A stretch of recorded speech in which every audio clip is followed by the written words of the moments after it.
China-Pakistan economic corridor as an important pillar of our relationship. Any measures that we take, it is for Pakistan's own interest. Our missions have been directed to find opportunities, economic opportunities for Pakistan. The resolution that you are referring to has come in a particular context. Most important factor currently in play in Washington is the ongoing election campaign. The United States Congress, the measures that it took, the resolution that it adopted was uncalled for.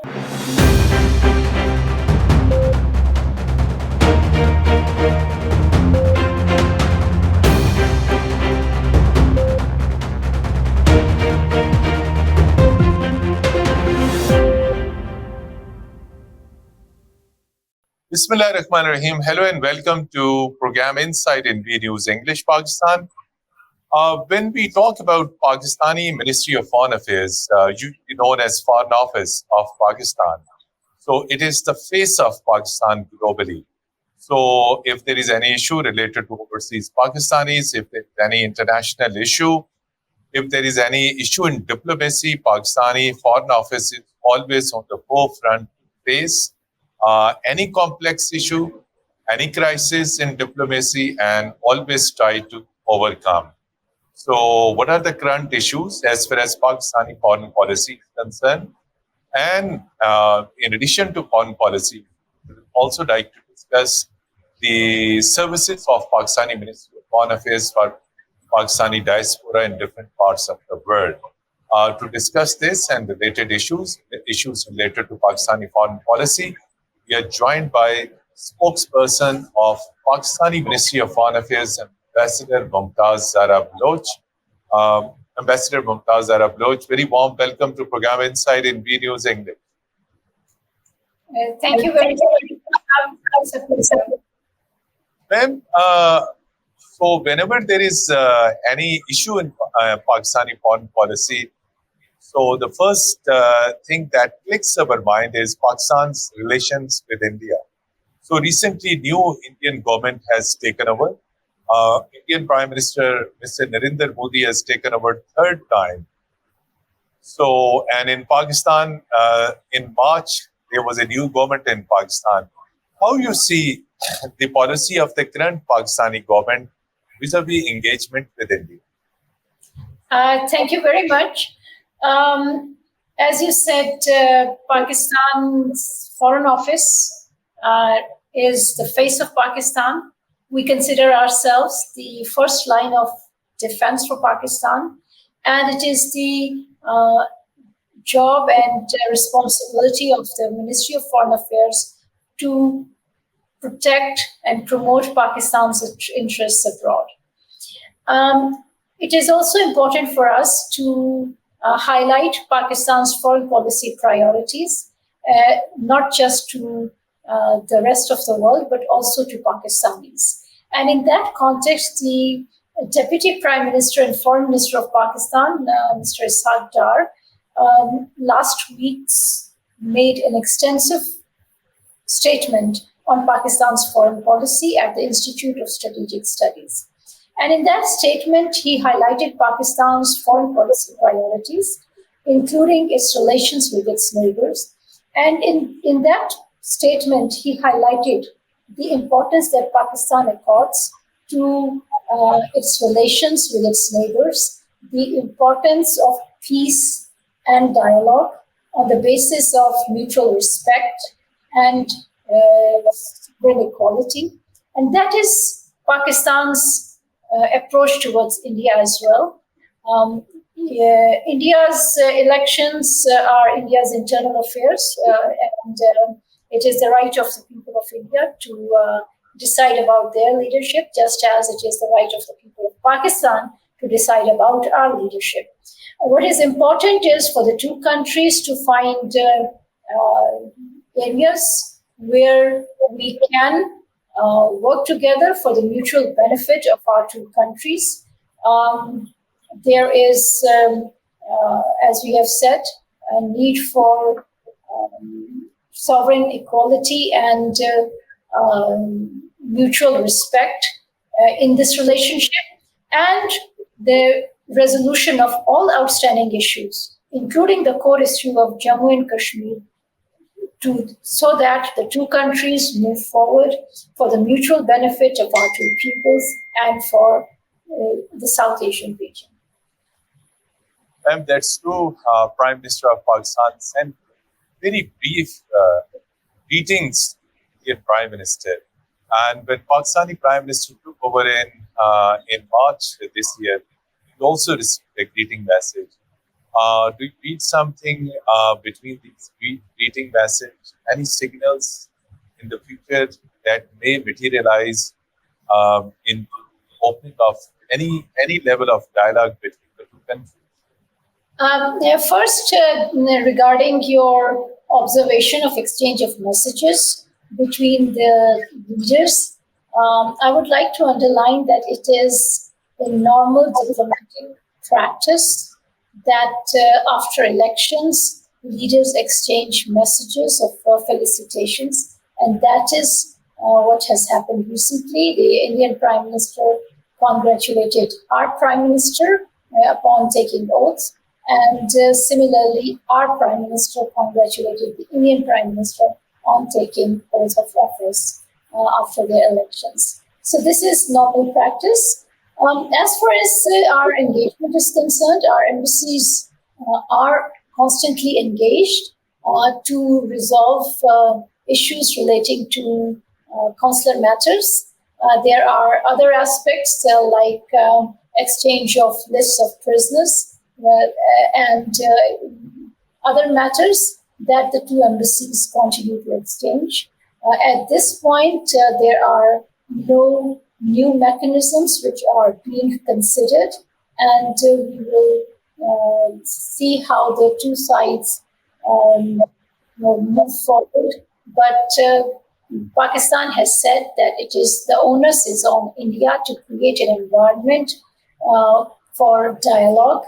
And that environment will be created when India considers Pakistan as an equal, when it stops interfering in Pakistan's domestic affairs and stops supporting terror outfits in Pakistan and sponsorship of terror and extrajudicial and extraterritorial killings inside Pakistan.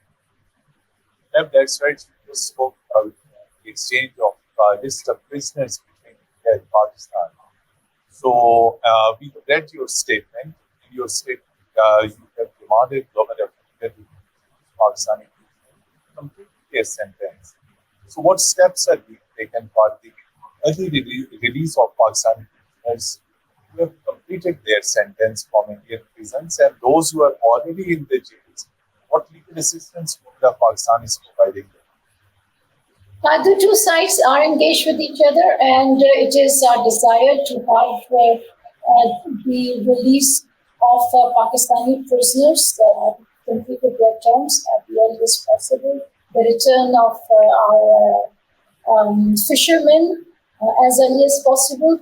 At the same time, on humanitarian grounds, we would be, and we have done, we have released Indian civilian prisoners who have completed their terms and their fishermen who have been here for a long time. Pakistan has released them. And this is a humanitarian matter on which both countries remain engaged with each other. And another complex issue for Pakistan and for Pakistani foreign policy is Afghanistan. So Islamabad always conveys its concern to Kabul administration regarding presence of high-profile terrorists, injuries, weapons on Afghan territory, particularly banned Tehrik-e-Taliban Pakistan, which operates from Afghanistan territory and carries out attacks on Pakistan. As a result of this, hundreds of Pakistani civilians, Pakistani armed forces, soldiers and officers have embraced martyrdom. So, but regrettably, Kabul doesn't address our concerns. What is the reason? And by not addressing our concern, who's getting this opportunity, who's getting more space? Pakistan and Afghanistan have a long history of friendship. And we are two countries bound by common religion and culture and civilizational links. There are individuals on both sides of Pakistan-Afghanistan border who have family ties with each other. So it is imperative for both countries to find common ground, to have peace, to have dialogue, have friendly relations for the mutual benefits of our two peoples. Pakistan has always said that we would like to work with Afghanistan for peace, stability, security, and prosperity of Afghanistan. And we have only one concern that needs to be addressed, and that is the top priority of the government of Pakistan, and that is the issue of terrorism. And Pakistan is concerned that there are terror outfits and terrorist elements who have backing or support or financing from individuals who are currently based inside Afghanistan. Similarly, there are individuals who are wanted in terrorist incidents inside Pakistan but have found refuge inside Afghanistan. So this issue is the most important issue because it has resulted in instability and law and order situation in Pakistan. And that is why Pakistan has urged Afghanistan to take immediate steps and effective measures to ensure that Afghan territory is not a threat to Pakistan. And that is why we have been engaged with Afghanistan, and we have been engaged in multilateral processes, expecting Afghanistan to fulfill the commitments it has made to Pakistan and to the rest of the world. And recently, a new strategic campaign has been approved that is known as Asma Istehkam. So how do you see it is not a typical traditional military operation, rather it is a campaign and a strategy. What do you think, to what extent this strategy would help in overcoming the menace of militants and terrorism? This is an important strategy on which the government of Pakistan has made its position clear. This is it is the domain of our law enforcement and officials and the Ministry of Interior, who can give you details about this strategy. Pakistan has always said that it will take all possible measures to fight against terrorism and to protect itself, its nationals, its civilians, its law enforcement officials, its security agencies from any threat, internal or external. And recently, Prime Minister of Pakistan paid a visit to the Republic of China. At the end of the visit, a joint communique was also shown. And Chinese have always been concerned about the security of their workers, their experts, their professionals, working on different projects related to China-Pakistan economic corridor. So, and along with this, the moment Pakistani leadership returned from China, there was an apex committee of national action plan. Do you think the timing and the take this particular meeting, which took place, apex committee of the national action plan, was as a consequence of the Chinese concern to enhance more, better, effective security for Chinese nationals in Pakistan? Mateen Saab, I think we should first understand that Pakistan-China relations, they are long-standing. The two countries have stood by each other in difficult times over the last several decades. And China-Pakistan economic corridor is an important pillar of our relationship. And it is important for Pakistan. It is Pakistan's priority that Chinese projects, the CPEC projects, the Chinese workers and nationals in Pakistan feel safe, are safe in Pakistan. So it is not just a priority of the Chinese government, but also the priority of Pakistan that any foreign nationals, foreign investors, Chinese nationals, Chinese investors are safe and secure in Pakistan. With regards to the Apex Committee meeting and Pakistan's decision to take effective measures against terror incidents, Pakistan takes the government of Pakistan takes the security and safety of its nationals very seriously.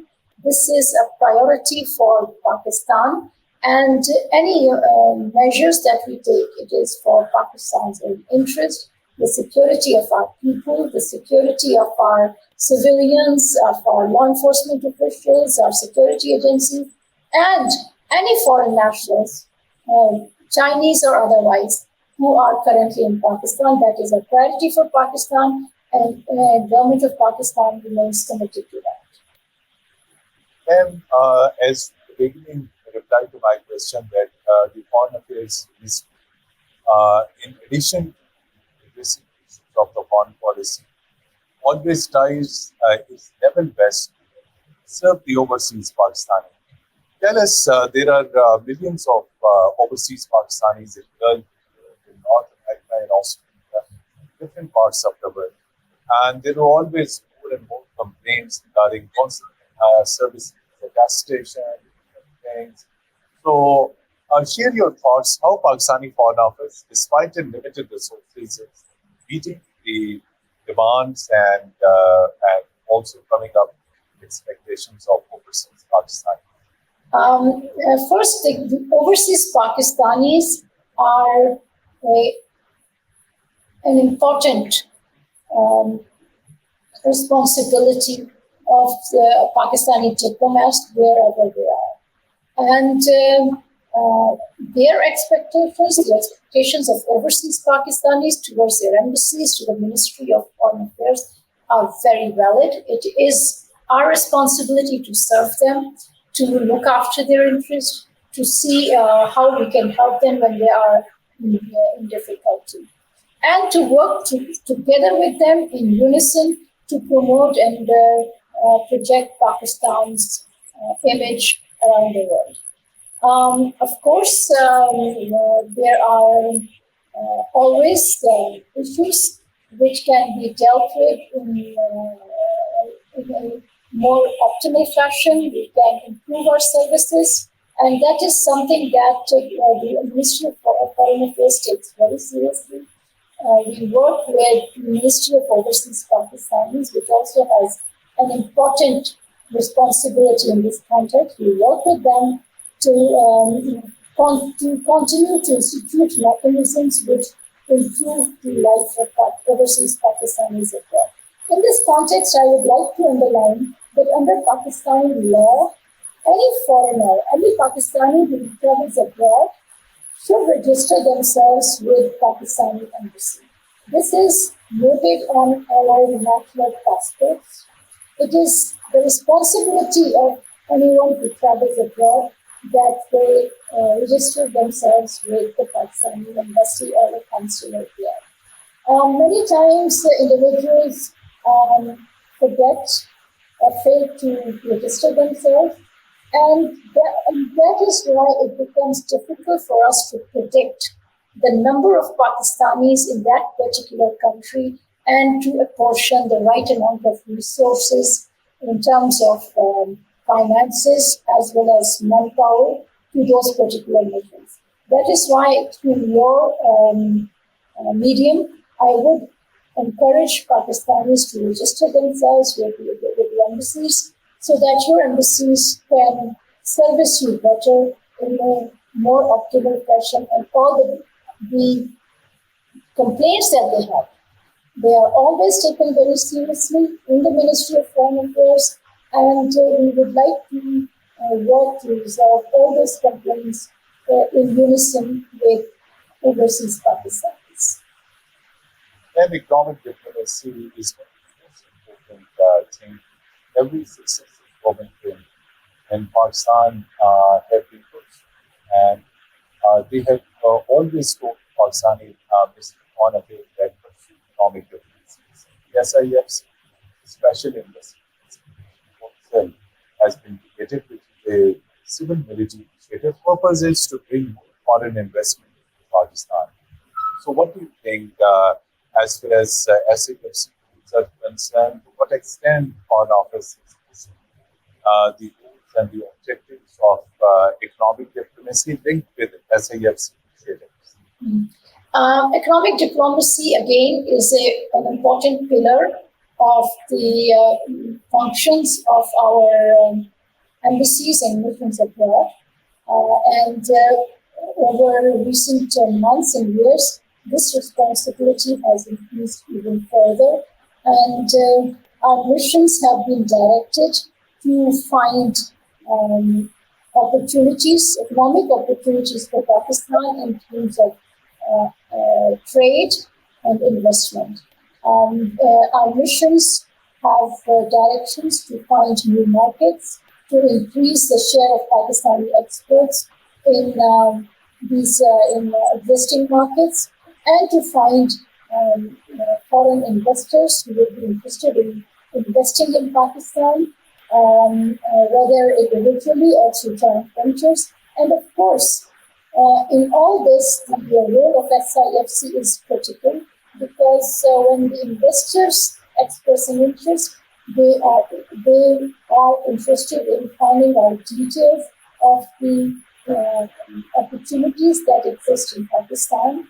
They expect facilitation inside Pakistan, and that is the responsibility of Ministry of Commerce, Ministry, the Board of Investment, the provincial governments, and SIFC provides one window where all these departments sit together and help to facilitate the businessmen and the investors who are interested in coming to Pakistan.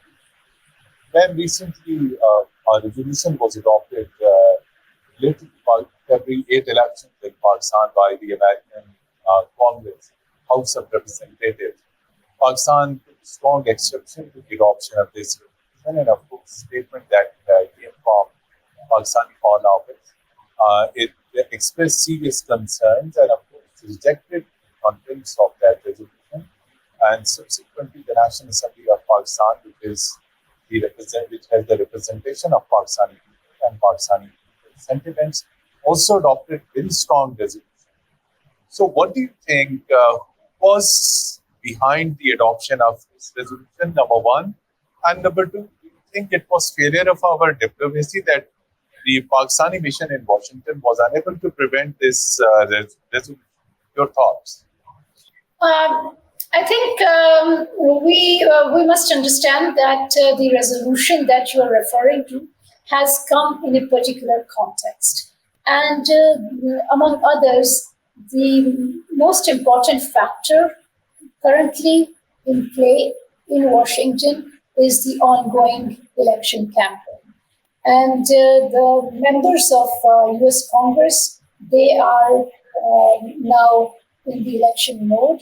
And it is their constituencies, including those who have links with these congressmen, to present such initiatives at the US Congress.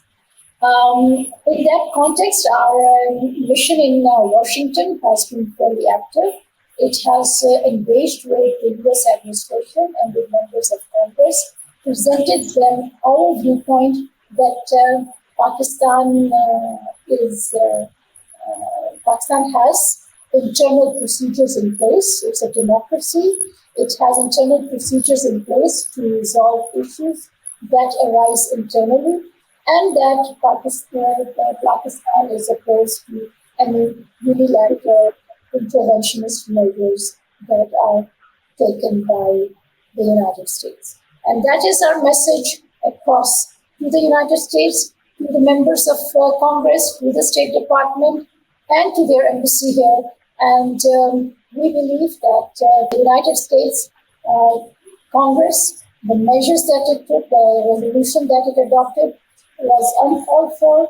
It was not objective. It was not fair. It did not take into account Pakistan's domestic politics or the realities in Pakistan.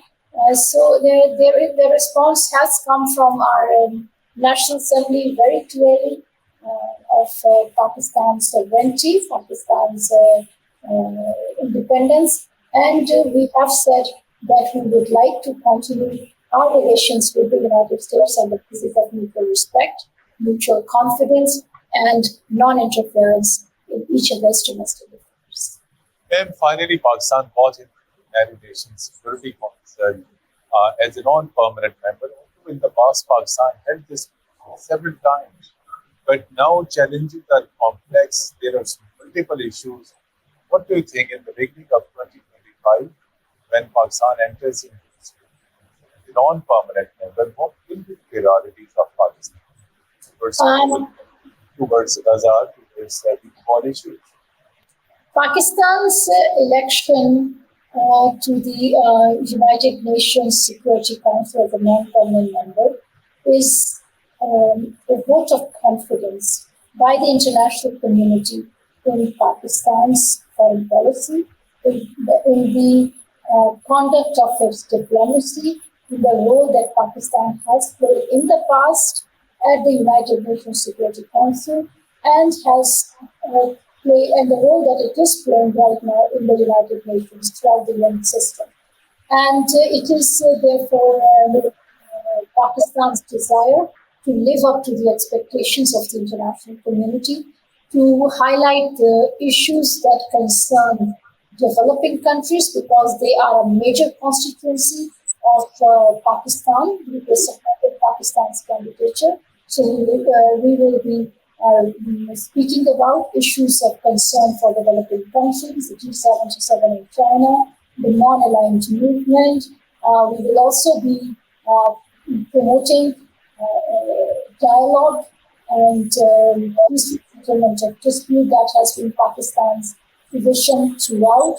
We would like international disputes to be settled through dialogue, through consultation. And similarly, the major challenges of today, you mentioned Gaza, is definitely an important agenda item on the portfolio of the United Nations Security Council, and Pakistan will play its part in bringing this unfair war to an end.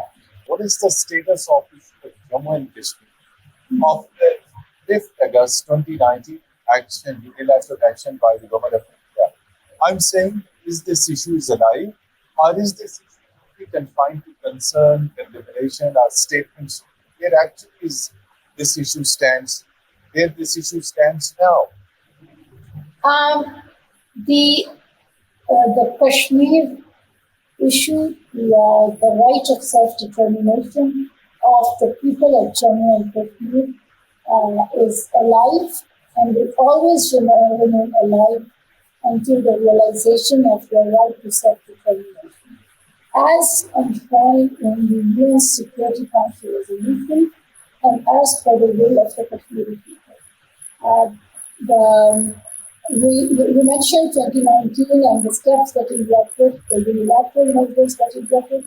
Those measures are illegal under international law. India has no business taking such decisions about the disputed territory under international law.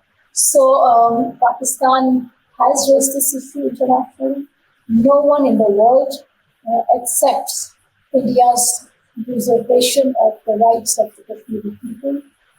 Despite India's high-handed approach in Kashmir, the reality is not a single country in the world accepts India's narrative and genuine Kashmir that somehow Kashmir is a part of India.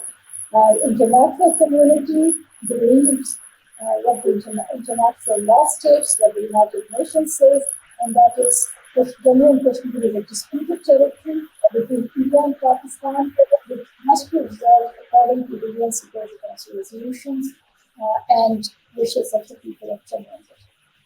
And last thing is this digital world and space challenge. To what extent Pakistani Foreign Office is ready to beat this digital and space challenge, which is posing serious challenges to governments around the world? To what extent we are ready to meet this digital challenge? And we heard there is digital diplomacy by Pakistani Foreign Office.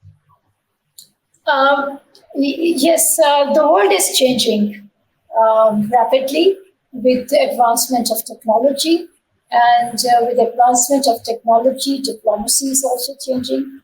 And with that, the Ministry of Foreign Affairs of Pakistan is also transforming itself. And we have, in recent years, paid special attention to international exposure of our narrative through the digital media, through the social media, to combat fake news, which spread very fast on social media. And in that respect, we have also been working with the international community to develop certain standards in the use of social media, so that it does not become a problem for humanity. It should be a force for good and not a force for evil. Thank you so much indeed, Ambassador Mumtaz Zarafik, spokesperson of Pakistani Ministry of Foreign Affairs, for sparing few moments and speaking exclusively to Program Insight of English. Thank you very much. And Thank you very much. It was my pleasure. Till our next program, goodbye and Allah Hafiz. God Hafiz.